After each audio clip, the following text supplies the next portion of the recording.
નમસ્કાર નમસ્કાર નમસ્કાર વિદ્યાર્થી મિત્રો, કેમ છો બધા? મજામાં? મારું નામ છે કાર્તિક લાઠિયા અને આપ સૌનું અમારી યુટ્યુબ ચેનલ સ્ટડી માસ્ટર્સ પર હાર્દિક હાર્દિક હાર્દિક સ્વાગત છે. વિદ્યાર્થી મિત્રો, ધોરણ 11 ની એકમ કસોટી લેવાઈ ચૂકી છે અને એનું કંઈક પ્રશ્ન બેંક કંઈક આ રીતના છે.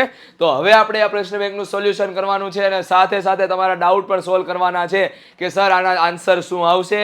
તો ફટાફટ તમારા મિત્રો જોડે આ ચેનલને શેર કરી દો, આ વિડીયોને શેર કરી દો, જેના કારણે થઈને એ લોકો પણ એકમ કસોટીનો શું કરી શકે, સોલ્વ કરી શકે અને સાથે સાથે પોતાના આન્સર ટેલી કરી શકે, ક્લિયર કરી શકે. ઓકે, તો સ્ટાર્ટ કરીએ છીએ 2025 ક્વેશ્ચન બેંક નંબર 1, જેનું નામ છે જુલાઈ. બરોબર, જુલાઈનું આ ક્વેશ્ચન બેંક છે 2025 ની. ઓકે, ચાલો તો સૌથી પહેલો સવાલ છે 1 મીટર ઇઝ ઇક્વલ ટુ ખાલી જગ્યા LY.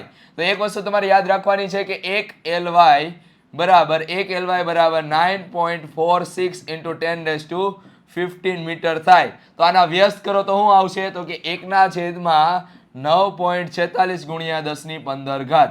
15 ઘાત ઉપર ગઈ તો minus 1/9.46 nearly equal to 0.1 answer આવશે. તો આ તમારો જવાબ આવ્યો 0.1 ગુણ્યા 10⁻15. ઓકે, ચાલો એના પછી શું થાય છે? પ્રકાશના વિકિરણની લંબાઈ 0.00006 છે. ઓકે, તો નીચે માઇક્રોમાં આપેલું છે. માઇક્રો એટલે 10⁻6 થાય, 10⁻6. હવે પોઈન્ટ ખસેડીએ તો 1 2 3 4 અને 5 પોઈન્ટ ખેંચ્યા. બરાબર, હજી એક પોઈન્ટ ઘેટો તો મારે અહીંયા શું કરવું પડે? મીંડું લગાડવું પડે. તો આ 60 ગુણ્યા 10⁻6 થઈ, તો આ 60 માઇક્રોમીટર. તો આનો જવાબ કેટલો આવશે? 60 માઇક્રોમીટર. એના પછી શું કહે છે? તો કે ગુરુત્વાકર્ષણ સ્થિતિ ઉર્જા ગમે એ હોય એનું પારિમાણિક સૂત્ર m1L2T-2 જ આવે. એના પછી શું કહે છે? 1 રેડિયન બરાબર ખાલી જગ્યા ડિગ્રી. હવે આપણને એક વસ્તુ ખબર છે કે 180 ડિગ્રી બરાબર પાઈ રેડિયન થાય. તો 1 રેડિયન બરાબર કેટલા ડિગ્રી? તો pi by 180 by pi answer આવશે. રેડી? ચાલો, તો આ 4 સવાલ છે. હવે આપણે નેક્સ્ટ જોઈએ.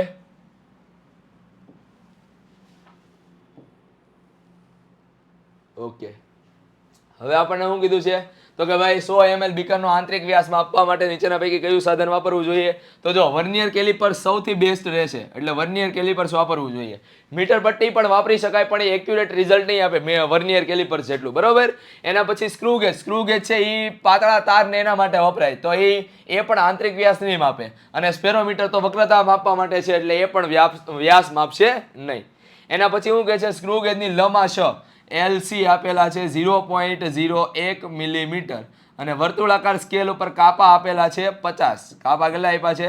50. બરોબર, તો સ્ક્રૂ ગેજનો પેચ શોધો. તો LC બરાબર સૂત્ર આવે પેચના છેદમાં કાપા. પેચના છેદમાં કાપા. જો બીજો પ્રેક્ટિકલ કરેલો હશે તો એમાં આ વસ્તુ તમને ખ્યાલ હશે.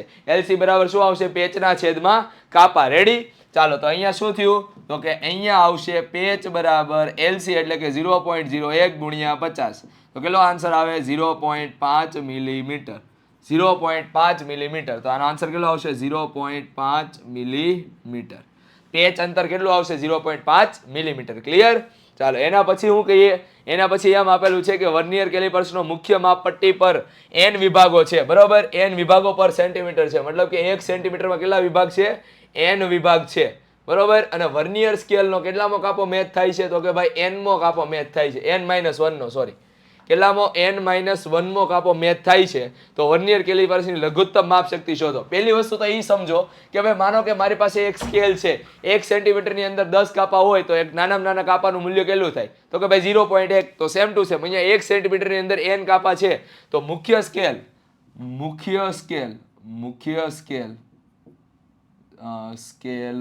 પર MSD બરાબર 1 MSD બરાબર 1/n થાય. કેટલા થાય? 1/n. એના પછી શું કહે છે? વર્નિયર સ્કેલનો n-મો કાપો. માનો કે n-મો કાપો વર્નિયર સ્કેલનો VSD. બરોબર, એ કોની હારે મેચ થાય છે? n-1 કોની? MSD હારે. બરોબર, તો આ વસ્તુ તમારે સમજવાની હોય તો 1 VSD ઇઝ ઇક્વલ ટુ કેટલા થાય? n-1/n. બરોબર, અને MSD બરાબર કેટલા છે? 1/n. તો કેટલો જવાબ આવ્યો? n-1/n square. ઓકે, તો 1 VSD બરાબર n-1/n સ્ક્વેર આવ્યો. હવે લંબાશનું સૂત્ર જોતું હોય તો લંબાશ બરાબર 1 MSD is equal -1 VSD. Okay, MSD નો મતલબ શું થાય? Main scale division. VSD નો મતલબ શું થાય? Vernier scale division. બરોબર, ચાલો, તો 1/n n માઇનસ 1/n², બંને બાજુ n વડે ગુણીએ, બરોબર. તો અહીંયા n², અહીંયા n માંથી n ઉડી ગયા તો 1/n² જવાબ આવે. તો આનો જવાબ કેટલો આવશે? 1/n². તમને એક દોરી અને મીટર પટ્ટી આપવામાં આવેલ છે, તો દોરીની જાડાઈ કઈ રીતે નક્કી કરવી? માનો કે તમારી પાસે એક આ રીતના નળાકાર છે, બરોબર. આ રીતના નળાકાર છે. નળાકાર ઉપર આટા વીટતા જાઓ અને પછી આ આટાની સંખ્યાને માપી લો. આટાની શું કરો? લેન્થને માપી લો. તમે કેટલા આટા વીટા છે એ તો તમને ખબર જ છે. લેન્થ માપી લો તો એના પરથી તમને શું મળશે? એક નાના આટાની વેલ્યુ મળશે, અને નાના આટાની વેલ્યુ એ કાંઈ નહીં, એની જાડાઈ છે. એ દોરીની શું છે? જાડાઈ છે, બરોબર. હવે બની શકે કે દોરીનું માપ 0.1 સેન્ટીમીટર કરતાં નાનું હોય, 1 મિલીમીટર કરતાં નાનું હોય, તો તમે મીટર પટ્ટીથી માપી શકવાના જ નથી, બરોબર. એટલા માટે આવું કરવું પડે છે. પછી શું કહે છે? એક વિદ્યાર્થી 100 મોટવણી ધરાવતા ઇલેક્ટ્રોસ્કોપ વડે માનવ વાળની જાડાઈ માપે છે. 20 અવલોકન. ઓકે, તો અહીંયા મોટવણી કેટલી આપી છે? મોટવણી કેટલી આપી છે? 100 આપેલી છે, બરોબર. ચાલો, માનવ વાળની જાડાઈ માપે છે તે 20 અવલોકનો નોંધે છે અને નક્કી કરે છે કે દ્રશ્ય ક્ષેત્રમાં વાળની જાડાઈ બરાબર કેટલા છે? 3.5 મિલીમીટર છે. તો અંદાજિત વાળ શું કહેવાય? અંદાજિત જાડાઈનું અનુમાન કરો. તો મોટવણીનો મતલબ શું થાય? તો કે ભાઈ કેટલું ઝૂમ કરીને આપે છે, કોઈ પદાર્થને આપણને કેટલું ઝૂમ કરીને આપે છે, બરોબર. તો અહીંયા શું આવશે? તો કે વસ્તુની પ્રતિબિંબ, બરોબર. વસ્તુનું પ્રતિબિંબ અને એના છેદમાં એક્ચ્યુઅલ એટલે કે સાચી જાડાઈને કરતા બનાવું તો પ્રતિબિંબ કેટલું મેળવ્યું છે ભાઈ? 3.5 એના છેદમાં 100, એટલે આનો જવાબ આવશે 0.035 મિલીમીટર, બરાબર. તો આનો જવાબ કેટલો આવશે? 0.035 મિલીમીટર. ઓકે, તો આ તમારો આન્સર. રેડી? ચાલો એના પછી આગળ વધીએ. શું કહે છે ભાઈ? તો કે એક બાજુ 1 સેન્ટીમીટર બાજુવાળા ઘનનું કુલ પૃષ્ઠફળ, જો ઘનનું કુલ પૃષ્ઠફળ કીધું હોય તો કેટલો જવાબ આવે? તો કે 6l², બરાબર. એટલે 6 ગુણ્યા 10 ની કેટલી ઘાત આવશે? -6 ઘાત આવશે, બરાબર. કુલ પૃષ્ઠફળ કીધું છે. કુલ પૃષ્ઠફળ એટલે કેટલું આવશે? તો કે 6l² અને ઘન આપેલો છે, બરાબર. ચાલો એના પછી શું કહે છે? તો કે 2 સેન્ટીમીટર અને 10 સેન્ટીમીટર ઊંચાઈ ધરાવતા પોલા નળાકારનું કુલ પૃષ્ઠફળ શોધો. હવે પોલો નળાકાર હોય એટલે બંને બાજુથી કેવા હશે? ખુલ્લો હશે. તો એના કારણે એનો જવાબ શું આવશે? જો મિલીમીટર સ્ક્વેરમાં કીધું છે, અહીંયા શું છે? સેન્ટીમીટર. તો આ આ કેટલા છે? 20 સેન્ટીમીટર થયા, 20 મિલીમીટર થયા. સેમ ટુ સેમ આ કેટલા છે? 100 મિલીમીટર થયા, બરાબર. r બરાબર 20 અને h બરાબર 100. તો કુલ પૃષ્ઠફળ જોતું હોય મારે, બરોબર. ચાલો, તો એનો આપણને શું જવાબ આવશે? તો કે નળાકારનું કુલ પૃષ્ઠફળ 2πr × h + r. આની અંદર વેલ્યુ મૂકશો એટલે તમને શું મળશે? આન્સર મળશે. રેડી? ચાલો એના પછી ખાલી જગ્યા પૂરવાની છે આપણે. હવે ખાલી જગ્યા કઈ રીતે પૂરશો? તો કે જો અહીંયા તમને આપેલું છે કે ભાઈ નીચેના શું કહેવાય યોગ્ય એકમને પરિવર્તન દ્વારા ખાલી જગ્યા પૂરો. 1 કિલોગ્રામ મીટર સ્ક્વેર પર સેકન્ડ સ્ક્વેર. કિલોગ્રામને ગ્રામમાં કન્વર્ટ કરો એટલે 10 ની 3 ઘાત આવી. મીટર સ્ક્વેરને સેન્ટીમીટરમાં કન્વર્ટ કરો એટલે 10 ની કેટલી ઘાત આવે? મીટર. મોટા એકમમાંથી ક્યાં જવું છે? નાના એકમમાં જવું છે, એટલે ઘાત કેવી આવે? પ્લસ આવે, બરોબર. તો 6 ઘાત આવે એટલે 10 ની 9 ઘાત ગ્રામ સેન્ટીમીટર સ્ક્વેર પર સેકન્ડ સ્ક્વેર. મતલબ કે 1 કિલોગ્રામ મીટર સ્ક્વેર પર સેકન્ડ સ્ક્વેર બરાબર શું આવશે? 10 ની 9 ઘાત ગ્રામ સેન્ટીમીટર સ્ક્વેર પર સેકન્ડ સ્ક્વેર. ઓકે, નીચેનામાંથી કયા સાર્થક અંકોની સંખ્યા 3 છે? જો આમાં સાર્થક અંક 4 છે તો આ નહીં આવે. આમાં સાર્થક અંક 2 છે, આ નહીં આવે. આમાં સાર્થક અંક ફરી પાછા 4 છે એટલે આ નહીં આવે. તો ઓપ્શન આપણો કયો સાચો છે? આવડો. રેડી? જમણી બાજુના સાર્થક અંક ગણવાના, ડાબી બાજુના સાર્થક અંક ગણવાના નહીં. 0 જે છે જમણી બાજુ આવતા હોય એ સાર્થક અંક ગણવાના, ડાબી બાજુ જે 0 આવતા એને સાર્થક અંક ગણવાના નથી.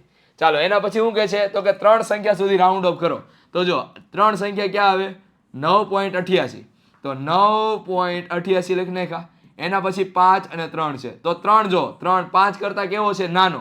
તો એનો મતલબ કે આગળની સંખ્યામાં કોઈ ફેરફાર કરવાનો નહીં. એટલે 9.88 5 વધી. હવે 5 જો, બરોબર. 5 મેં એમ કીધું હતું કે એક્ઝેક્ટ 5 આવે તો તમારે આગળની સંખ્યા જોવાની. જો આગળની સંખ્યા એકી હોય તો આગળની સંખ્યામાં 1 નો વધારો, પણ જો બેકી હોય તો કોઈ પ્રકારનો ફેરફાર નહીં, એટલે અહીંયા કેટલો જવાબ આવશે 9.88. 9.88 જવાબ આવશે. બરોબર. એના પછી શું કહે છે, સાર્થક અંકોને ધ્યાનમાં રાખીને 3.8 ગુણ્યા 10 - 6 અને 4.2 ગુણ્યા 10 - 5 માં ઉમેરતા મળતો જવાબ. હવે જો અહીંયા તમને 3.6 આપી છે અને અહીંયા -5 આપ્યો છે. બરોબર. તો મારે શું કરવું પડે, તો કે આ બંને ઘાતને શું કહેવાય, સરખી કરવી પડે, તો જ સરવાળો થાય.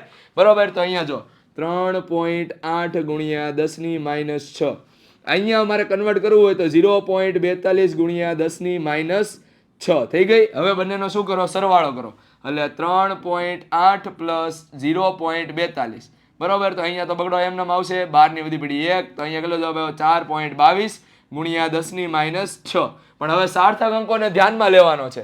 સાર્થક અંક શું કહે છે, તો કે સાર્થક અંક એવું કહે છે કે આપેલ સંખ્યા પૈકી જે સંખ્યામાં દશાંશ ચિહ્ન પછી લઘુત્તમ સાર્થક અંક કેમાં આવે છે, તો કે દશાંશ ચિહ્ન પછી લઘુત્તમ સાર્થક અંક આવે છે 1. તો મારા જવાબમાં લઘુત્તમ સાર્થક અંક કેટલો આવવો જોઈએ, 4.2 ગુણ્યા 10 - 6 જવાબ આવે. 4.2 ગુણ્યા 10 - 6 જવાબ આવે. ક્લિયર? ચાલો એના પછી ઉર્જાનો એસઆઈ એકમ જૂલ હોય તો નીચે આપેલા સૂત્રને પારિમાણિક દ્રષ્ટિએ ગતિ ઉર્જા માટે સાચું છે કે નહીં એ જણાવો. તો અહીંયા જો આનું પારિમાણિક સૂત્ર કેટલું આવે, તો કે m1 l2 t - 2. બાજુમાં p મોમેન્ટમનું પારિમાણિક સૂત્ર આવે m1 l1 t - 1. બરોબર. અને એના છેદમાં શું છે, m, પદાર્થનું દળ m છે. બરોબર. પદાર્થનું દળ m છે અને એનો વર્ગ કરવામાં આવે તો જો 1 m ઉડી જાય, m2 l2 t - 2 એના છેદમાં m ઉડી ગયા, તો કેટલો જવાબ આવ્યો m1 l2 t - 2. મતલબ કે પારિમાણિક દ્રષ્ટિએ કેવું છે, સાચું છે. કેવું છે, સાચું. બરોબર. ચાલો સમીકરણ p + a⁴n p + an² / v² અને v - nb આવું આપેલું છે = nRT. ઓકે. તો b નો એસઆઈ એકમ જણાવો. b નો એસઆઈ એકમ જણાવો. જ્યાં n શું છે, મોલની સંખ્યા છે, p શું છે, દબાણ છે, v શું છે, કદ છે, a અને b કેવા છે, અચળાંક છે. હવે સમજો, સરવાળો અને બાદબાકી કોઈ પદાર્થનો અથવા તો કોઈ એકમનો ત્યારે જ થાય જ્યારે બંને એકમ કેવા હોય, સમાન. એનો મતલબ કે v નું પારિમાણિક સૂત્ર એ જ કોનું પારિમાણિક સૂત્ર હશે, nb નું પારિમાણિક સૂત્ર હશે. પણ n નું કોઈ પારિમાણિક સૂત્ર ન હોય, સંખ્યાને કોઈ પારિમાણિક સૂત્ર હોય નહીં, તો એના કારણે શું થાય, તો કે v નું પારિમાણિક સૂત્ર થાય L3, તો b નું પારિમાણિક સૂત્ર શું બને, L3. ઓકે. તો અહીંયા શું આવશે, b નો એસઆઈ એકમ આવશે મીટર ક્યુબ. શું આવશે, મીટર ક્યુબ. ઓકે. ચાલો એના પછી શું કહે છે, કણનો તાત્કાલિક વેગ v = at + bt² સૂત્ર આ દર્શાવેલો છે અને આ સમીકરણમાં b નું પારિમાણિક સૂત્ર જણાવો. હવે આપણે શું કીધું છે, b નું પારિમાણિક સૂત્ર એટલે કે આવડવા. મેં કીધું એમ કે હંમેશા શું હોય, તો કે હંમેશા સમાન એકમ ધરાવતા ભૌતિક રાશિઓનો સરવાળો થાય, બાકી સરવાળો થાય નહીં. તો અહીંયા at નું પારિમાણિક સૂત્ર v જેટલું હોય છે અને bt² નું પારિમાણિક સૂત્ર પણ કેટલા જેટલું હશે, તો કે b જેટલું હશે. તો v નું પારિમાણિક સૂત્ર છે L1 t - 1, b નું પારિમાણિક સૂત્ર આપણે શોધવાનું છે, t નું પારિમાણિક સૂત્ર થાય t1 અને એનો વર્ગ છે એટલે t2, છેદમાં ગયા એટલે t⁻², ઉપર ગયા એટલે t-2, ઓલરેડી માઇનસ ઘાત છે એટલે b નો જવાબ શું આવશે, L1 t - 3. L1 t - 3. તો b નું પારિમાણિક સૂત્ર કેટલું મળ્યું, L1 t - 3. ઓકે. ચાલો √t/√μ આપેલા છે, આ રીતના છે, √t/√μ આ રીતના આપેલું છે. તો હવે આપણે શું કરવાનું છે, તો કે એનું પારિમાણિક સૂત્ર મેળવવાનું છે. રેડી? ચાલો તો √t/√μ. t એટલે છે તણાવ અને μ એટલે શું છે, એકમ લંબાઈ દીઠ દળ. તો m/l એકમ લંબાઈ દીઠ દળ. તો આનું પારિમાણિક સૂત્ર મારે બનાવવું હોય તો આનું પારિમાણિક સૂત્ર શું બને, m1 l1. આનું પારિમાણિક સૂત્ર શું બને, m1 l1. તો અહીંયા વેલ્યુ મૂકી દઈએ. ચાલો t નું પારિમાણિક, t એટલે તણાવનું પારિમાણિક સૂત્ર થાય √m1. એક કામ કરો, √ ને અત્યારે કાઢી નાખીએ. ચાલો તો અહીંયા પારિમાણિક સૂત્ર કેટલું આવશે, m1 l1 t - 2 એના છેદમાં આનું પારિમાણિક સૂત્ર શું આવશે, m1 l - 1/2. 1/2. m1 ઉડી ગયા. બરોબર. L2 ઉપર ગયા તો અહીંયા શું આવશે, L2 t - 2/1/2. એક બધી જગ્યાએ બે ઉડી ગયા તો L1 t - 1. તો આનો જવાબ કેટલો આવશે, L1 t - 1. ઓકે. તો તો √t અપોન √μ નું પારિમાણિક સૂત્ર કેટલું આવશે L1t - 1. ચાલો હવે શું કીધું છે, જો a b c જુદા જુદા પરિમાણો છે. કેવા પરિમાણો છે? જુદા જુદા પરિમાણો ભૌતિક રાશિ ધરાવતા હોય તો નીચેના પૈકી કયો સંયોજન અર્થપૂર્ણ છે? હવે મેં કીધું એમ કે ક્યારે પણ જુદા જુદા ભૌતિક રાશિ ધરાવતી શું કહેવાય ભૌતિક રાશિઓના સરવાળા થાય નહીં. તો અહીંયા a b અને c નો સરવાળો ક્યારેય ન થાય, બાદબાકી ન થાય, i ન થાય, તો પોસિબલ શું વધ્યું? આવડું ડી આન્સર આવે. ચાલો, 1 પાઇકોમીટર બરાબર ખાલી જગ્યા. અહીંયા એક ભૂલ છે, પાઇકોમીટર નહીં આવે અહીંયા, બરોબર, અહીંયા ખાલી જગ્યા મીટર આવે. તો આપણને એક વસ્તુ એ ખબર છે કે 1 મીટર બરાબર 10⁻12 ઘાત પાઇકોમીટર થાય. 10⁻12 ઘાત પાઇકોમીટર થાય, બરોબર, સોરી 10⁻12 ઘાત થાય. તો અહીંયા આપણે એ જ જોતું છે, પાઇકોમીટર બરાબર શું થાય? તો કે 1 પાઇકોમીટર બરાબર 10⁻12 ઘાત મીટર થાય. તો અહીંયા કેટલો જવાબ આવે? 10⁻12 ઘાત મીટર. રેડી? ચાલો, એના પછી શું કીધું છે? એના પછી આપણને એવું કીધેલું છે જોડકા જોડો. શું કીધું છે? જોડકા જોડો. ચાલો જોડી દઈએ જોડકા. એમાં શું? જોડકામાં વેગમાનનું શું આવશે? તો કે વેગમાનનું થાય કિલોગ્રામ મીટર પર સેકન્ડ, અને m0 l0 t1 આનું શું છે? સેકન્ડનું, બરોબર. તો આમાં કયો આન્સર સાચો છે? વેગમાન 1 હારે c આવતો હોય, 1 હારે c આવતો હોય એવો, અથવા તો 2 હારે a આવતો હોય, તો આ આન્સર તમારો સાચો છે. ઓકે, આ આન્સર તમારો શું છે? સાચો છે. ઓકે, એના પછી જોઈએ x = a + bt + ct², જ્યાં x મીટરમાં અને t સેકન્ડમાં હોય તો a b c ના એકમ શું થાય? ઓકે, તો જો મેં ફરી પાછું કીધું કે a નું પારિમાણિક સૂત્ર, bt નું પારિમાણિક સૂત્ર અને ct નું પારિમાણિક સૂત્ર બધા કેવા હોવા જોઈએ? સમાન. અને કોના બરાબર? x એટલે કે મીટર બરાબર હોવા જોઈએ, બરોબર. તો આપણને શું કીધું છે? a ની પારિમાણિક સૂત્ર. જો એનું પારિમાણિક સૂત્ર x જેટલું હોય એટલે કે આનું પારિમાણિક સૂત્ર l થાય, આનું પારિમાણિક સૂત્ર કેટલું થાય? l થાય. ઓકે, સોરી, આનું પારિમાણિક સૂત્ર કેટલું થાય? l થાય. ચાલો એની બાજુમાં bt જોવો, તો x નું પારિમાણિક સૂત્ર = bt, બરોબર. x નું પારિમાણિક સૂત્ર છે l1 એના છેદમાં t1 = b. તો આનું પારિમાણિક સૂત્ર શું આવ્યું? l1t - 1. ઓકે, તો b નું પારિમાણિક સૂત્ર શું આવ્યું? l1t - 1. c નું પારિમાણિક સૂત્ર શું આવશે? Same to same l1t - 2. Ready? તો અહીંયા તમને શું મળ્યું? પારિમાણિક સૂત્ર મળી ગયા. હવે g બરાબર 6.67 × 10⁻11 ન્યૂટન મીટર સ્ક્વેર પર કિલોગ્રામ સ્ક્વેર = સેન્ટીમીટર ખાલી જગ્યા centimetre cube second square upon g, બરોબર. આવું સૂત્ર તમને શું કરવાનું છે? તો કે પરિવર્તન કરવાનું છે. તો આ વસ્તુ મેં કાલના લાઈવ ની અંદર કીધેલી કે આ MCQ આવશે ને આવશે, તો આવ્યો, બરોબર. તો આ વસ્તુ તમારે ધ્યાનથી સમજવાની છે કે 6.67 × 10⁻11 ને કન્વર્ટ કરવા માટે તો અહીંયા સેન્ટીમીટર ક્યુબ છે, અહીંયા ખાલી મીટર સ્ક્વેર છે. કન્વર્ટ કરીએ તો ન્યૂટનને આપણે કન્વર્ટ કરીએ તો કિલોગ્રામ મીટર પર સેકન્ડ સ્ક્વેર, એની બાજુમાં મીટર સ્ક્વેર, એની બાજુમાં શું છે? મીટર સ્ક્વેર, અને એના છેદમાં કેજી છે, એના છેદમાં શું છે? કેજી નો વર્ગ. તો અહીંયા જો 1 kg ઉડી ગયા, તો અહીંયા શું આવ્યું? Metre cube upon second square, અને અહીંયા શું આવશે? કેજી. હવે આપણે કન્વર્ટ કરવું હોય તો ડાયરેક્ટ કરીએ કે જો મીટર ક્યુબ માંથી સેન્ટીમીટર ક્યુબમાં જવું હોય એટલે 10⁻6, બરોબર, 10⁻6. એના પછી કિલોગ્રામ માંથી ગ્રામમાં જવું હોય તો 10⁻3, 10⁻3, એટલે ટોટલ 10⁻3 વધી. તો 6.67 × 10⁻11 અને કેટલી ઘાત વધી? 10⁻11. તો એના સોરી 10⁻3, તો એના કારણે કેટલો જવાબ આવશે? 10⁻14 જવાબ આવશે. ઓકે, તો આ વસ્તુ તમારે ધ્યાનમાં રાખવાની છે. એના પછી ઓકે, હવે આ બધા પાર્ટ બી શરૂ થઈ ગયો તમારો. ઓકે, આ વસ્તુ પણ મેં કાલે કીધેલી કે ભાઈ મૂળભૂત રાશિઓ, મૂળભૂત એકમો અને તેમની સંજ્ઞા દર્શાવો. 7 મૂળભૂત રાશિઓ કઈ કઈ? દળ, લંબાઈ, સમય, વિદ્યુત પ્રવાહ, પછી જ્યોતિની તીવ્રતા, દ્રવ્યનો જથ્થો, ઓકે, અને મોલની સંખ્યા, બરોબર. તો આ બધી જ વસ્તુ 7 રાશિઓ, અને સોરી છેલ્લું તાપમાન. તો આ 7 ભૌતિક રાશિઓ વિશે લખવાનું હતું અને એની સંજ્ઞા દર્શાવવાની હતી. પછી હું કહે છે સાર્થક સંખ્યાઓના ગુણાકાર ભાગાકાર કરવાની કયા મુદ્દા ધ્યાનમાં રાખવા? તો એ વસ્તુ પણ કીધેલી કે જે માનો કે 9.8 છે, 9.8 છે, બરોબર, 9.8 છે, 9.8 છે, એનો ગુણાકાર 125 હારે કરવાનો કીધો હોય તો આ બંનેમાંથી ઓછામાં ઓછી સાર્થક સંખ્યા કોનામાં છે? તો કે 9.8. તો આનો જવાબ જે આવે એમાં 2 જ સાર્થક સંખ્યા હોવી જોઈએ. ઓકે, તો આ બધા એના મુદ્દા છે ગુણાકાર અને ભાગાકાર માટે. પછી પૂરક રાશિના નામ ઓલા સમતલ કોણ ઘન કોણ ઈવડાઈ. ઓકે, તો એના એકમો અને એમની સંજ્ઞા દર્શાવવાની છે.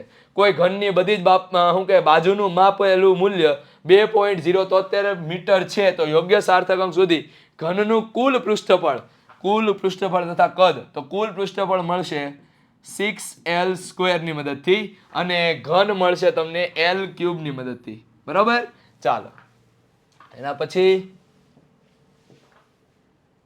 પારિમાણિક સૂત્ર અને પારિમાણિક સમીકરણની વ્યાખ્યા લખી તેમના ઉદાહરણ જણાવો. પારિમાણિક સૂત્ર લખી અને પારિમાણિક સમીકરણની વ્યાખ્યા લખી તેમના ઉદાહરણ જણાવો. યાદ કરો, મેં કીધેલું આ વસ્તુ કે પારિમાણિક સૂત્ર શા માટે વપરાય છે. રેડી, ભૌતિક રાશિઓના કોઈ ભૌતિક રાશિ છે એ મૂળભૂત રાશિ ઉપર કેટલા પ્રમાણમાં આધાર રાખે છે એ જાણવા માટે આપણે શું કરીએ છીએ, પારિમાણિક સૂત્ર વાપરીએ છીએ. તો આ એનું ઉદાહરણ સ્વરૂપે દર્શાવવું હોય તો તમે ઉદાહરણ સ્વરૂપે પણ દર્શાવી શકો. પછી શું કહે છે, બળ F, પ્રવેગ A અને સમય T ને મૂળભૂત રાશિ તરીકે સ્વીકારવામાં આવે તો ઉર્જાનું પરિમાણ શોધો. તો આને કઈ રીતે શોધશો, તો કે ઉર્જાનું પરિમાણ, માનો કે ઉર્જાનું પરિમાણ છે U એ F ની A ઘાત ઉપર, F ની A ઘાત ઉપર, A ની B ઘાત ઉપર અને T ની C ઘાત ઉપર આધાર રાખે છે. પછી તમારે શું કરવાનું, તો કે U નું પારિમાણિક સૂત્ર મૂકવાનું, m1 l2 t-2.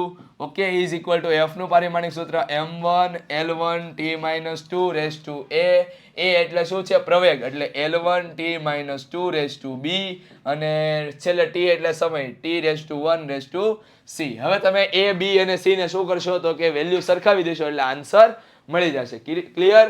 પછી શું કહે છે, એકમની નવી પદ્ધતિમાં દળનો એકમ 50 કિલોગ્રામ, લંબાઈનો એકમ 100 મીટર અને સમયનો એકમ 1 મીટર તરીકે લેવામાં આવે તો 10 ન્યૂટન વજન ધરાવતા નવી માપન પદ્ધતિમાં કેટલું વજન થઈ જશે. જો વજન માટે શું કીધેલું છે, તો કે વજન માટે થાય mg. m એટલે શું થાય m1, g એટલે શું થાય l1 t-2. બરોબર, તો અહીંયા તમે વેલ્યુ મૂકો 50 કિલોગ્રામ એના ગુણ્યા l એટલે કેટલા 100 અને એના છેદમાં 1 મિનિટ એટલે 1 નો વર્ગ. તો આનો જવાબ કેટલો આવે, તો કે 5000 kilogram metre square per minute square. Okay, તો આ એનો આન્સર છે. સોરી, મીટર સ્ક્વેર ક્યાં, metre per minute square. Okay, તો આ એનો આન્સર છે. હવે શું કે છે, એક ક્ષેત્રફળ ધરાવતા પ્રવાહી સ્તરો વચ્ચે લાગતું સ્નિગ્ધતા બળ F is equal to eta a dv/dx સૂત્ર વડે આપી શકાય. જો dv એ વેગના પરિમાણ અને dx એ અંતરના પરિમાણ હોય તો સ્નિગ્ધતા ગુણાંક ઈટાનો SI એકમ તમારે પારિમાણિક સૂત્ર સાથે દર્શાવવાનો છે. તો જો F ને આપણે કરતા બનાવીએ તો F નું પારિમાણિક સૂત્ર m1 l1 t-2 છે. ઈટાનું પારિમાણિક સૂત્ર આપણે જોતું છે. બરોબર, અને પછી આપણને a એટલે શું આપેલું છે, ક્ષેત્રફળ, એટલે આનું પારિમાણિક સૂત્ર થાય l2. ઓકે, પછી આનું પારિમાણિક સૂત્ર થાય l1 t-1 અને નીચેનાનું પારિમાણિક સૂત્ર થાય l1. તો અહીંયા જો l1 ઉડી ગયા. ઓકે, l1 ઉડી ગયા તો બાકી કોણ વિધા, l2. સોરી, અહીંયા l2 રહેશે, સોરી l2, અહીંયા શું રહ્યું l2. બરોબર, l2 જાય ઓલી બાજુ તો એના કારણે શું મળ્યું, તો કે m1 l-1, અહીંયા t-2 છે, અહીંયા t-1 છેદમાં ગયો, ઉપર ગયો એટલે પ્લસ ઘાત -2 + 1 એટલે t-1. તો આ તમને ઈટાનું પારિમાણિક સૂત્ર મળે. અને SI એકમની વાત કરવામાં આવે તો અહીંયા તમને કિલોગ્રામ પર મીટર ઇન્ટુ સેકન્ડ એનો SI એકમ થાય. ક્લિયર. ચાલો એના પછી આપણે શું કરીએ, ઓકે, બીજી રીતે દેખાડવું હોય તો બીજી રીત શું આવશે, જો અહીંયા તમારો આ ન્યૂટન છે, આવડો આ ન્યૂટન છે. બરોબર, is equal to eta metre square. આ બંનેમાંથી એક એક ઉડી ગયા તો બચ્યા કોણ, સેકન્ડ. બધા બંને ઓલી બાજુ લઈ જાઓ તો newton into second per metre square is equal to eta. તો ઈટાનો એકમ આ રીતે લખી શકાય, newton into second per metre square. Okay, ચાલો એના પછી વાત કરવામાં આવે કે ભાઈ એક ઉદાહરણ આપો એવી ભૌતિક રાશિ કે જેને એકમ છે પરંતુ પરિમાણ નથી. આપણે આગળ ડિસ્કસ કરી ગયા, યાદ કરો, મેં તમને એમ કીધું હતું ખૂણાનું ઉદાહરણ. કોનું, ખૂણાનું. તો આ ખૂણાનું. બરોબર, ખૂણામાં જો તમને એકમ છે, રેડિયન સ્ટીરેડિયન એકમ છે પણ એના પારિમાણિક સૂત્ર નથી, 0 0 0 છે. ઓકે, એવી ભૌતિક રાશિ કે જેને એકમ કે પરિમાણ કાંઈ નથી. તો આપણે હમણાં શું કહેવાય, બીજું જોવા જઈએ તો કોઈ પારિમાણિક સૂત્ર નથી, એકમ નથી, તો પોઈઝન ગુણોત્તર. બરોબર, આને કોઈ પ્રકારનો એકમય નથી અને પરિમાણ પણ નથી. મતલબ કે કોઈ પણ ગુણોત્તર હોય ને એને કોઈ પ્રકારનો એકમ હોતો નથી. ઓકે, અથવા તો પરિમાણ પણ હોતું નથી. પછી શું કહે છે, ઈ, એમ, એલ અને જી અનુક્રમે ઉર્જા, દળ, કોણીય વેગમાન અને ગુરુત્વાકર્ષણ અચળાંક દર્શાવે છે.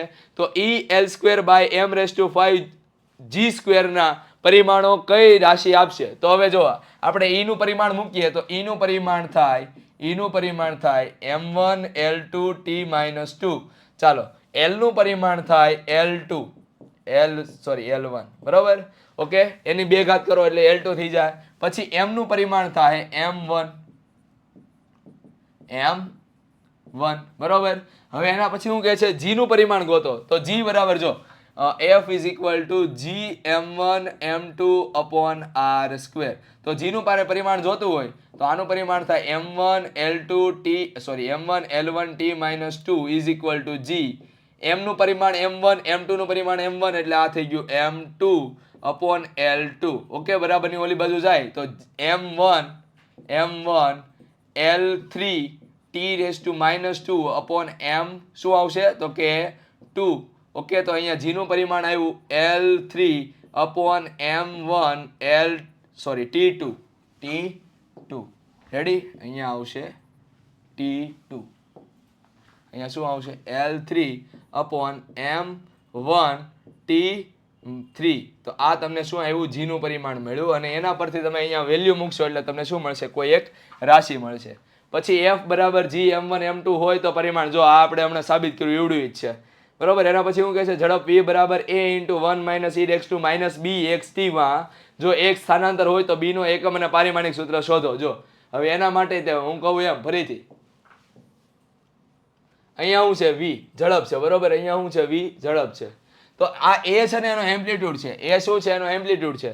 1 ને કોઈ પારિમાણિક સૂત્ર નથી, એનો મતલબ કે e raised to bxt ને પણ કોઈ પારિમાણિક સૂત્ર હોવો જોઈએ નહીં. એનો મતલબ કે bxt ને કોઈ પારિમાણિક સૂત્ર નથી, બરોબર. કોઈ પારિમાણિક સૂત્ર નથી તો b ને કોઈ પારિમાણિક સૂત્ર નથી, bxt ને કોઈ પારિમાણિક સૂત્ર નથી, m0 l0 અને t0. ઓકે, તો હવે આપણે b નું પારિમાણિક સૂત્ર જોતું હોય ડાયરેક્ટ મળી જાય. x ના પારિમાણિક સૂત્ર છેદમાં જાય, t નું પારિમાણિક સૂત્ર છેદમાં જાય. તો એના કારણે શું વધ્યું તો કે અહીંયા તમને પારિમાણિક સૂત્ર મળશે, b નું પારિમાણિક સૂત્ર મળશે l - 1 t - 1, બરોબર. તો આ તમને શું મળ્યું, પારિમાણિક સૂત્ર મળ્યું. કોનું તો કે b નું. ઓકે, તો આનું પારિમાણિક સૂત્ર જોતું હોય તો મીટર ઇન્વર્સ સેકન્ડ ઇન્વર્સ થાય. આનો એકમ છે કોનો તો કે b નો. હવે હું કહે છે, ઉષ્માનું વહન કરતો એક સળિયો જ્યારે સ્થાયી ઉષ્મા અવસ્થામાં રહેલો હોય છે ત્યારે તેમાં પસાર થતી ઉષ્મા q is equal to, ઉષ્મા એટલે બેસિકલી ઉર્જા. ઉષ્મા એટલે શું થાય, બેસિકલી ઉર્જા. અને આ ઉર્જાનું પારિમાણિક સૂત્ર તમને બધાને ખબર છે, m1 l2 t - 2 થાય. તો આપણે k નું પારિમાણિક સૂત્ર જોતું હોય તો મળી જાય ડાયરેક્ટ. જો t1 અને t2 નું પારિમાણિક સૂત્ર કેટલું થાય તો કે k થાય. t1 અને t2 નું પારિમાણિક સૂત્ર કેટલું થાય, k, બરોબર. a નું પારિમાણિક સૂત્ર કેટલું થાય, l2 અને આ છેદમાં l એટલે શું છે, લંબાઈ. l એટલે લંબાઈ છે, એનું પારિમાણિક સૂત્ર l થાય. અહીંયાથી l2, અહીંયાથી l1, એક l ઉડી ગયા તો એક l અહીંયા વધ્યો, અહીંયા k વધ્યો, બાજુમાં સેકન્ડનો t વધ્યો અને આ ઉર્જા છે. તો એના કારણે તમને શું મળશે, ડાયરેક્ટ k ની વેલ્યુ મળશે. જો m1 l2 t - 2 is equal to k નું પારિમાણિક સૂત્ર જોતું છે. અહીંયા a નું પારિમાણિક સૂત્ર l2, આનું પારિમાણિક સૂત્ર થાય k1, ઓકે, અને t નું પારિમાણિક સૂત્ર થાય t1, ઓકે, અને એના છેદમાં l1, એક l ઉડી ગયા તો અહીંયા બધા વસ્તુ છેદમાં જાય તો k નું પારિમાણિક સૂત્ર કેટલું આવશે તો કે જો અહીંયા m1 તો એમનેમ રહેશે જ તે m1. હવે l2 છે, અહીંયા l1 છે, ઉપર ગયા એટલે l1 વધશે તો કે યસ. અહીંયા t - 2 છે, અહીંયા t1 છે, છેદમાં ગયા ઉપર ગયા એટલે -1 t - 2 t - 1 એટલે અહીંયા આવશે t - 3. અને બાકી કોણ વધ્યો તો કે k, છેદમાં છે, ઉપર ગયો એટલે -k1. તો આ તમારું સૂત્ર પારિમાણિક કોનું તો કે k નું પારિમાણિક સૂત્ર મળ્યું.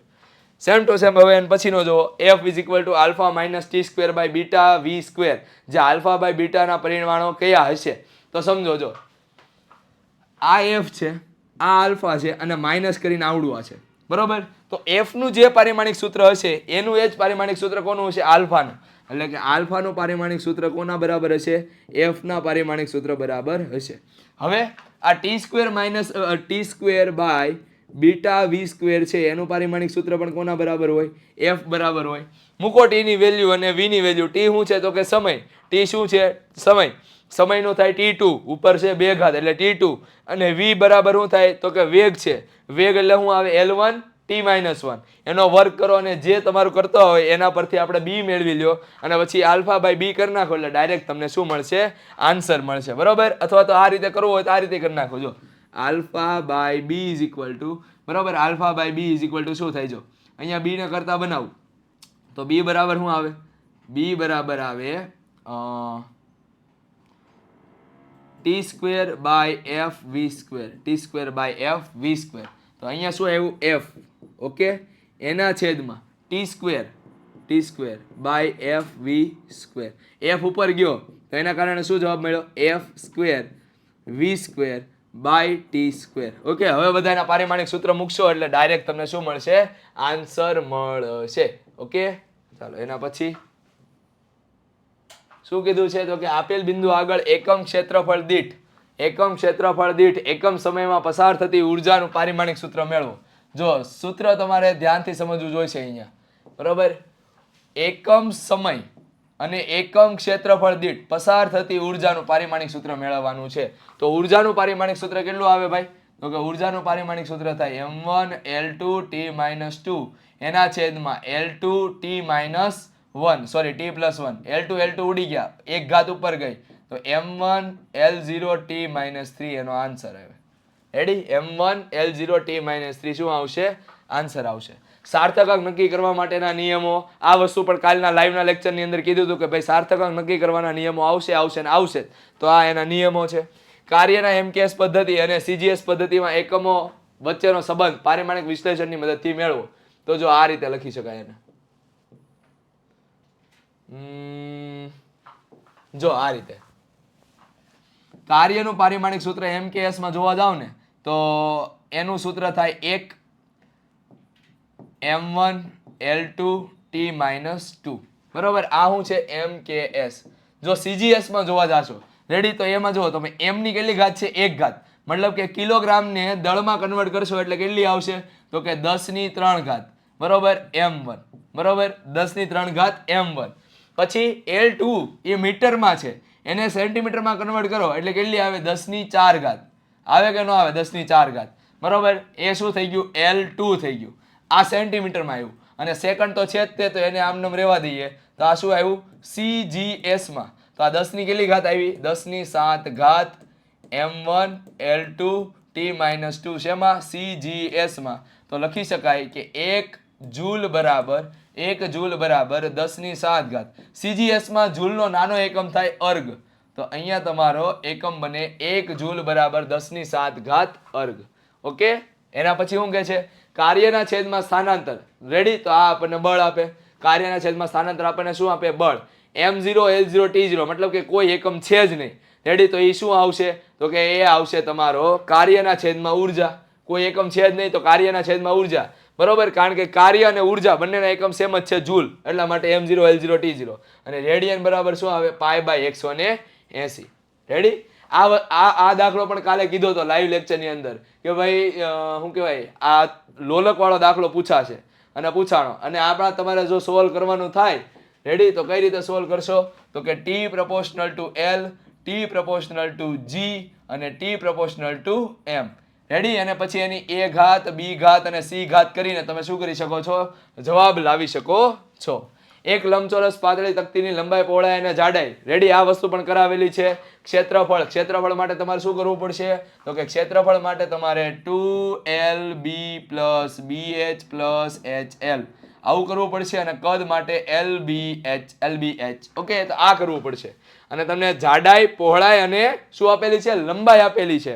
એ પણ શેમાં તો કે સેન્ટીમીટરમાં, કેવું કાંઈ નથી આપ્યું, કાંઈ નહીં, હાલો આપણે સેન્ટીમીટર લઈ લેશું. આપણે શું લઈ લેશું, સેન્ટીમીટર. પછી આપણને શું કીધું છે, સાર્થક અંકોને ધ્યાનમાં રાખીને. શું, સાર્થક અંકોને. તો અહીંયા ગુણાકાર અને સાથે સાથે સરવાળાના નિયમોને પણ ધ્યાનમાં રાખવા પડશે. ઓકે, તો અહીંયા એ વસ્તુને ધ્યાનમાં લેજો. એના પછી શું કહે છે તો કે ભાઈ સૂર્ય એક ગરમ પ્લાઝમા વાળો ઓલો દાખલો છે, તાપમાન 10^7. આમાં તમારે રો ફાઇન્ડ કરવાનો. Rho is equal to m/v. Rho is equal to શું, m/v.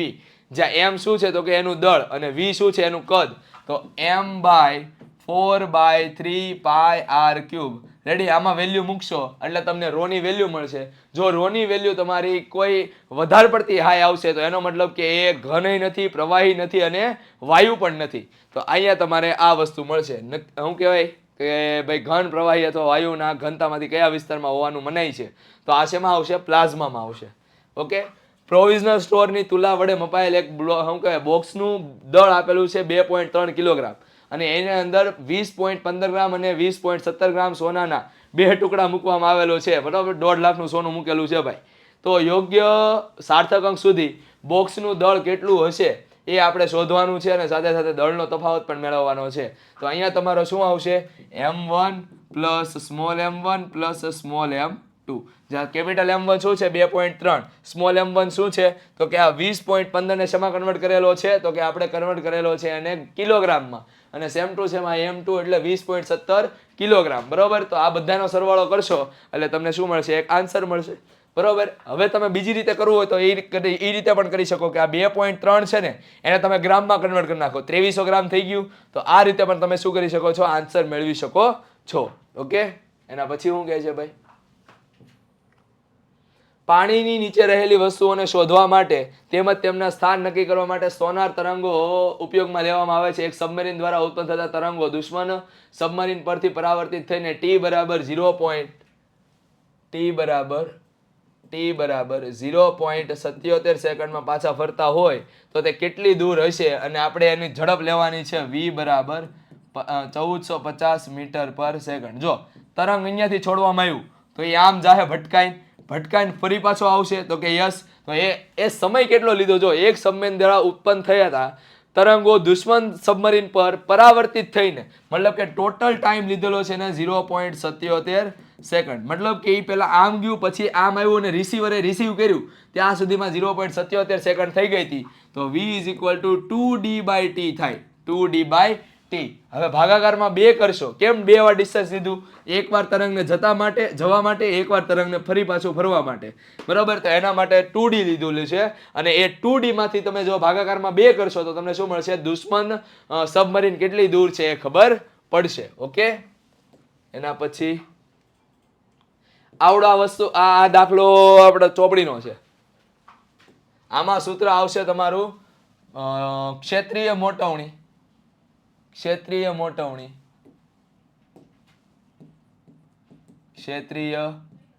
મોટવણી બરાબર. ક્ષેત્રીય મોટવણી બરાબર શું આવશે? તો કે ક્યાં ગયું? હા, સ્લાઇડ પર મકાનનું ક્ષેત્રફળ ના છેદમાં કુલ ક્ષેત્રફળ. સોરી આનાથી ઉલટું આવશે. સોરી.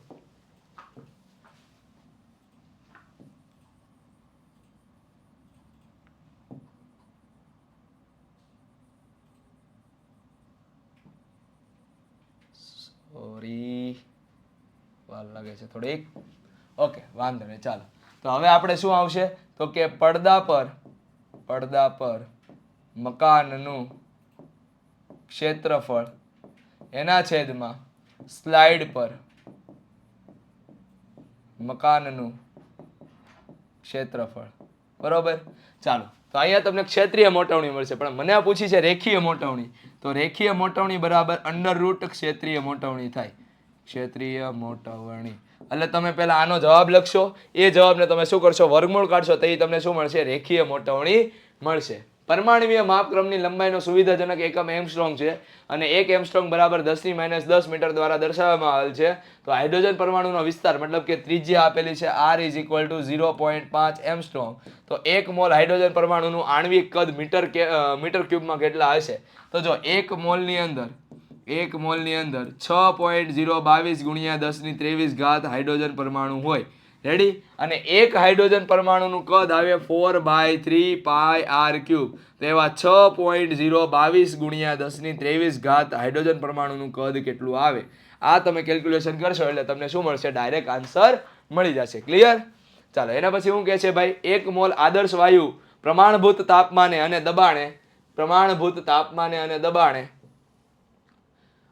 કદ 22.4 લીટર છે. કેટલું છે? 22.4 લીટર. એટલે આ મોલર કદ છે. આ શું છે? મોલર કદ. મોલર કદ. અને પછી શું કીધું છે? તો કે ભાઈ હાઇડ્રોજન અણુનું પરિમાણ એટલે કે એની ત્રિજ્યા આપેલી છે r બરાબર 1 એંગસ્ટ્રોમ. ઓકે, તો મોલર કદ અને પરમાણ્વીય કદનો ગુણોત્તર કરવાનો છે. તો મોલર કદ ના છેદમાં પરમાણ્વીય કદ બરાબર. જો 1 મોલ કેટલી જગ્યા રોકે છે? 22.4 અને એના છેદમાં પરમાણ્વીય કદ એટલે કે 4/3 પાઈ r ક્યુબ. પણ આ તો ખાલી એક હાઇડ્રોજન નું છે. એવા કેટલા હાઇડ્રોજન છે? 6.022 ગુણ્યા 1023 ઘાત. બરાબર, આ એક કદ આવ્યું. ક્લિયર? એના પછી શું કહે છે? તો કે મુદ્રણ ક્ષતિ ધરાવતા પુસ્તકમાં સરળ આવર્ત ગતિ કરતા કણના સ્થાનાંતર માટે નીચેના પૈકી કયો સંબંધ સાચો નથી તે પારિમાણિક વિશ્લેષણની મદદથી નક્કી કરો. હવે આ કઈ રીતે તમે નક્કી કરશો? તો જો અહીંયા તમને શું આપેલું છે? તો કે y આપેલો છે. y એટલે શું? મીટર. બરોબર, એટલે કે સ્થાનાંતર. એ y અક્ષમાં કેટલું સ્થાનાંતર થાય છે? એ એનો એમ્પ્લિટ્યુડ છે.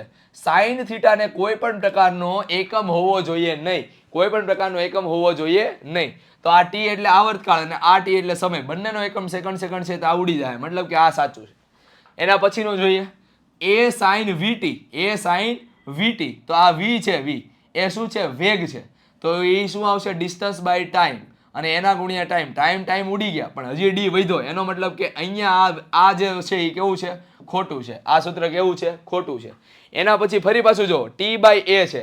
એનો મતલબ કે આ સૂત્ર પણ કેવું છે? ખોટું. જ્યાં a શું છે? અચળાંક છે, એમ્પ્લિટ્યુડ છે. મતલબ કે આ સૂત્ર પણ કેવું છે? ખોટું. મતલબ કે અહીંયા બે સૂત્ર કેવા? ખોટા. એના પછીનું ડી જો અહીંયા t ઉડી ગયા તો આ સૂત્ર સાચું. કોસમાં જો આ t ઉડી ગયા સાચું. એનો મતલબ કે આ બંને સૂત્ર કેવા છે? સાચા છે. રેડી? તો આ વસ્તુ તમારે ધ્યાનમાં રાખવાની છે. એના પછી શું કીધું છે? આપેલ સમીકરણની પારિમાણિક યથાર્થતા ચકાસો. પાવર p બરાબર ma²t, જ્યાં m દળ, a પ્રવેગ અને t સમય છે. બરોબર, તો એ તમારે શું કરવાનું છે? ચકાસવાનું છે. ચાલો, કઈ રીતે ચકાસશો? તો કે કંઈક આ રીતે. જો f બરાબર ma², તો m1 L1 t-2 એનો વર્ગ અને અહીંયા આવશે t1.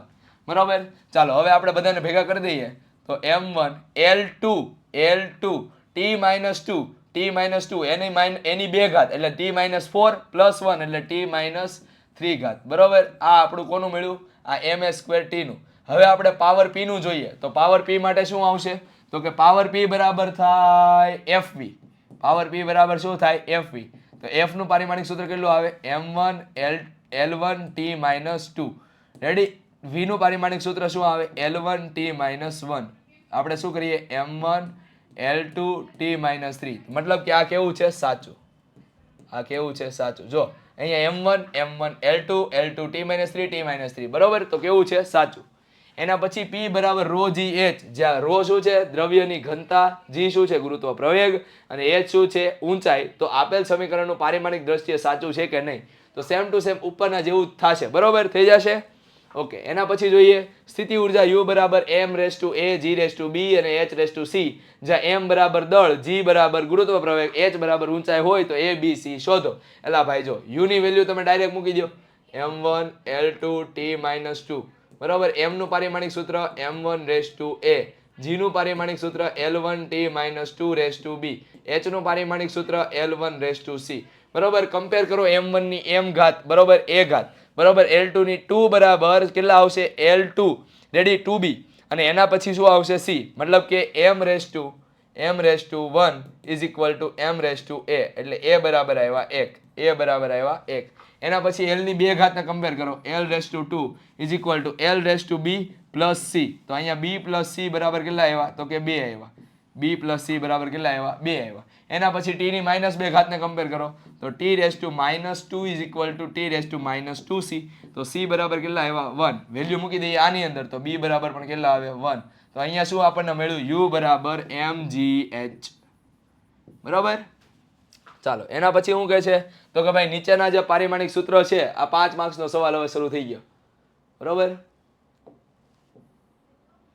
પારિમાણિક સૂત્ર મેળવવાના છે. તો પારિમાણિક સૂત્ર મેળવતા તો બધાને આવડે હવે. બરોબર, આપણે બધી જ વસ્તુ શીખી ગયા. વિદ્યુતભાર q બરાબર it. i નું પારિમાણિક સૂત્ર કેટલું થાય? I નું પારિમાણિક સૂત્ર કેટલું થાય તો કે ભાઈ A થાય, T નું પારિમાણિક સૂત્ર કેટલું થાય T1 થાય. તો આનું A1 T1 આવ્યું. પછી હું કીધું છે વિદ્યુત સ્થિતિમાન બરાબર શું થાય W/Q. તો W નું પારિમાણિક સૂત્ર કેટલું આવે M1 L2 T - 2 એના છેદમાં Q નું પારિમાણિક A1 T1.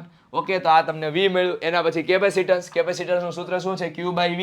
તો V નું પારિમાણિક સૂત્ર તમને અહીંયા મળ્યું, Q નું પારિમાણિક સૂત્ર તમને ત્યાં મળ્યું. તો એના પરથી તમને શું મળશે? C મળી જાય. અવરોધ V = IR. રેડી? તો એના પરથી R = V/I. તો તમને શું મળ્યું? અવરોધ મળી ગયો. અને પછી વિદ્યુત ક્ષેત્ર તો V/D, જ્યાં D શું છે? અંતર છે. ઓકે, તો અહીંયાથી તમને બધી જ વસ્તુ મળી જશે. એના પછી હું કહે છે કે ભાઈ પાણીમાં વિસ્ફોટ થતા વાયુના પરપોટાનો આવર્તકાળ T = α P(a) ρ(b) અને C(e)(c) હોય, જ્યાં P દબાણ, ρ પાણીની ઘનતા, E શું છે? વિસ્ફોટની કુલ ઉર્જા. તો પારિમાણિક વિશ્લેષણની મદદથી A, B, C ના મૂલ્યો શોધો. સિમ્પલ વસ્તુ છે. T નું પારિમાણિક સૂત્ર મૂકો, P નું પારિમાણિક સૂત્ર મૂકો, ρ નું પારિમાણિક સૂત્ર મૂકો અને E નું પારિમાણિક સૂત્ર મૂકો અને A, B, C ની વેલ્યુ શોધી લો, કમ્પેર કરી લો. ઓકે, ચાલો. હવે પારિમાણિક સૂત્ર તમને આવડતા જશે. દબાણનું પારિમાણિક સૂત્ર લખાઈ દો. હાલો, કાંઈ નહીં. દબાણનું પારિમાણિક સૂત્ર થાય M1 L - 1 T - 2. બરોબર. ρ નું પારિમાણિક સૂત્ર થાય M1 L - 3. ઓકે, અને E એટલે થાય M1 L2 T - 2. બરોબર. તો આ પારિમાણિક સૂત્ર થઈ ગયા. હવે તમે શું કરો? ડાયરેક્ટ વેલ્યુ મૂકો અને જવાબ લાવો. પછી હું કહે છે young modulus Y = mgl/πr², Δl, જ્યાં m દળ, g ગુરુત્વ પ્રવેગ, r ત્રિજ્યા અને ડેલ્ટા r લંબાઈમાં થતો વધારો છે. તો યંગ મોડ્યુલસનો એકમ અને પારિમાણિક સૂત્ર મેળવો. તો વેલ્યુ મૂકી દઈએ. જો અહીંયા એક વસ્તુ તમે ધ્યાનથી સમજજો કે ભાઈ અહીંયા આ l અને આ ડેલ્ટા l બંનેના એકમ સેમ હશે તો વધુ કોણ? mg/πr². હવે પાઈ નો કોઈ એકમ ન હોય તો બાકી કોણનું? mg/r² નું પારિમાણિક સૂત્ર મૂકો અને તમને પારિમાણિક સૂત્ર મળી જશે. રેડી? તો આ વસ્તુ એક યાદમાં રાખજો. પછી હું કીધું છે તો કે એનો એકમ mg/r². હવે આને કઈ રીતે આપણે દર્શાવીએ? જો mg એટલે થાય આ થાય ન્યૂટન, આ થાય ન્યૂટન. બરોબર? mg. બરોબર. હવે એના છેદમાં r² એટલે થાય મીટર સ્ક્વેર. તો આનો શું જવાબ આવે? એકમ Nm/m². આવો એકમ ધરાવતી અન્ય ભૌતિક રાશિ સિમ્પલ વસ્તુ છે. દબાણ બરાબર શું થાય? P = F/A. બરોબર. તો એક આવશે દબાણ. ઓકે, ચાલો. હવે એના પછી પાણીમાં તરંગોનો વેગ નીચેની બાબતો પર આધાર રાખે છે. તરંગ લંબાઈ લેમ્ડા, પાણીની ઘનતા, ગુરુત્વ પ્રવેગ g. તો પારિમાણિક વિશ્લેષણની રીતથી વેગનું સૂત્ર મેળવો. શું કરો? વેગનું સૂત્ર મેળવો. ઓકે, તો અહીંયા જો કોના ઉપર આધાર રાખે છે તો કે તરંગનો વેગ v proportional to λ⁴ પાણીની ઘનતા ρ⁴b, ગુરુત્વ પ્રવેગ g⁻c. બરાબર? એના ઉપર આધાર રાખે છે. તો આપણે શું કરવાનું છે? વેગનું પારિમાણિક સૂત્ર મેળવવાનું છે. આ સિમ્પલ છે. લેમ્ડા એટલે થાય L1, ρ એટલે થાય M1 L - 3, g એટલે થાય M1 L2 T - g એટલે થાય L1 T - 2 અને એની c ઘાત. પછી કમ્પેર કરી દો બધાને એકબીજા હારે એટલે તમને શું મળશે? તો કે વેગનું સૂત્ર મળી જશે. એના પછી હું કહે છે એક નવી એકમ પદ્ધતિ સૂચિત કરેલ છે, જેમાં દળનો એકમ આલ્ફા કિલોગ્રામ, લંબાઈનો એકમ બીટા કિલોગ્રામ અને સમયનો એકમ ગામા સેકન્ડ છે. તો આ નવી પદ્ધતિમાં 5 જૂલનું મૂલ્ય કેટલું હશે? આ વસ્તુ મેં કાલના લાઈવ લેક્ચરની અંદર કીધેલી કે ભાઈ કેલરી વાળો દાખલો છે એને થોડો ઘણો ટ્વિસ્ટ કરીને પૂછવો હોય તો પૂછી શકે, નકર એનો એ જ બેઠો આપશે. તો અહીંયા તમને ટ્વિસ્ટ કરીને આપેલો છે. શું કીધું છે? એક નવી એકમ પદ્ધતિ સૂચિત કરેલી છે, જેમાં દળનો એકમ. કોની નવી એકમ પદ્ધતિ એવું કીધેલું નથી. તો 5 જૂલની નવી એકમ પદ્ધતિ છે શું કરેલી છે? સૂચિત કરેલી છે. તો નવો એકમ તમારે શોધવાનો છે. ઓકે, તો જે આપણો દાખલો હતો ચોપડીનો દાખલો એનો જેવો જ દાખલો છે. ત્યાં 4.2 હતું, હવે તમારી પાસે છે 5 જૂલ. બરોબર? તો છતાં જે વિદ્યાર્થીઓને નથી સમજ પડી એ વિદ્યાર્થીઓ આ નંબર ઉપર કોન્ટેક્ટ કરી શકે છે અને સાથે સાથે અમારી યુટ્યુબ ચેનલ ઉપર જોડાઈ શકે છે, જ્યાં આપણે રોજે રોજ લાઈવ લેક્ચર લઈને આવીએ છીએ અને સાથે સાથે ફિઝિક્સના કોન્સેપ્ટ પણ ક્લિયર કરીએ છીએ. અને છતાં વિદ્યાર્થીઓના મનમાં ડાઉટ હોય છે તો આ નંબર ઉપર એ કોન્ટેક્ટ કરીને વોટ્સએપ ગ્રુપની અંદર જોડાઈ જાય છે અને એમાં એ ડાઉટ પૂછે છે, જેથી કરીને એમના ડાઉટ ક્લિયર થઈ શકે. તો આવે ને આવા એકમ કસોટીને લગતા વિડીયો લઈને આવતા રહીશું, સાથે સાથે બીજા પણ નોલેજને લગતા વિડીયો લઈને આવતા રહીશું. ત્યાં સુધી અમને રજા આપો. મળીએ છીએ આપણે નેક્સ્ટ ટાઈમ. બાય.